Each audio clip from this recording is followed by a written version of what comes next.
Jen, thanks. Now to our breaking news. After almost a year in Russian custody, WNBA star and Houston native Brittney Griner is home. She just landed in Texas about 30 minutes ago, and we showed that moment to you live on air. We have live team coverage for you this morning with Michelle Choi standing by. But first, let's get out to Matt Doherty live for us this morning at Kelly Field in San Antonio. And Matt, what an incredible moment.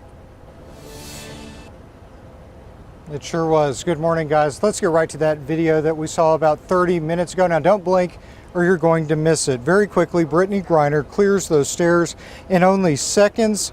We slowed down that video one more time because it happened so fast, so you can see it again.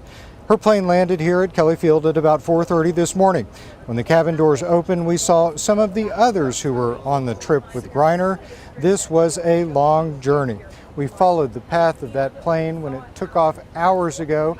That was yesterday, actually, from Manchester, England. Followed it all the way here to San Antonio. It was a long journey. Griner was released to American officials during the prisoner swap in the United Arab Emirates yesterday.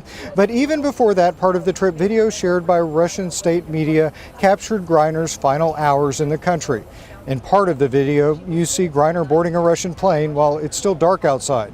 When she's seated on the plane, she's asked how she feels. She says happy.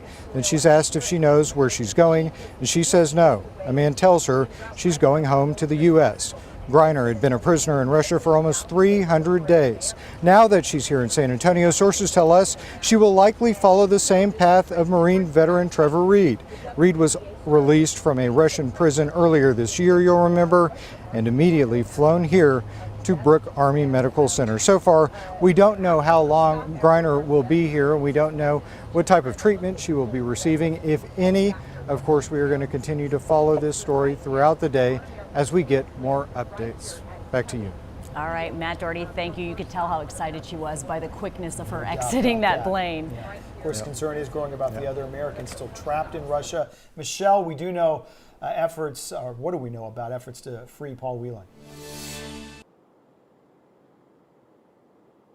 Well, Dave and Steph, U.S. officials say despite efforts to bring Paul Whelan home too, the Russians refuse to negotiate his release. President Biden has vowed the U.S. will never give up on him. Meanwhile, Whelan himself is speaking out, saying he's disappointed more has not been done to secure his release. Whelan expressed those frustrations in a phone interview with CNN just hours after Brittney Griner was freed. Whelan was arrested for spying 4 years ago. He said while he's happy Griner was released, he doesn't understand why he's still sitting in a Russian prison. I would hope that he and his administration would do everything they could to get me home, regardless of the price they might have to pay at this point. U.S. officials say they weren't given a choice at all to bring Whelan home. They say it was either bringing Griner home or no one at all. We've made every possible offer available to us thus far to secure Paul's release, but in this moment, there was no way to bring him home along with Brittney. Whelan's family also released a statement saying, quote, the likelihood that our parents will see their son again diminishes each day. His wrongful detention continues. Increasingly, I worry that Paul himself won't survive 12 more years in a Russian labor colony. Other voices speaking about Whelan include the father of Marine veteran Trevor Reed, who returned home to Texas back in April as part of a similar exchange. Reed spent nearly 1,000 days behind bars in Russia undergoing cruel conditions.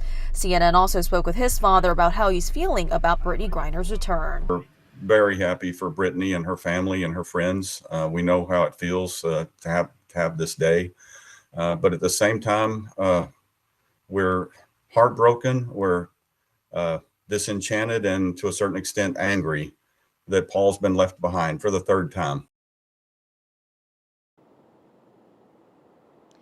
Yeah, Reed's father went on to say his advice and message to Griner's family would be to let her ease back in and soak it all in.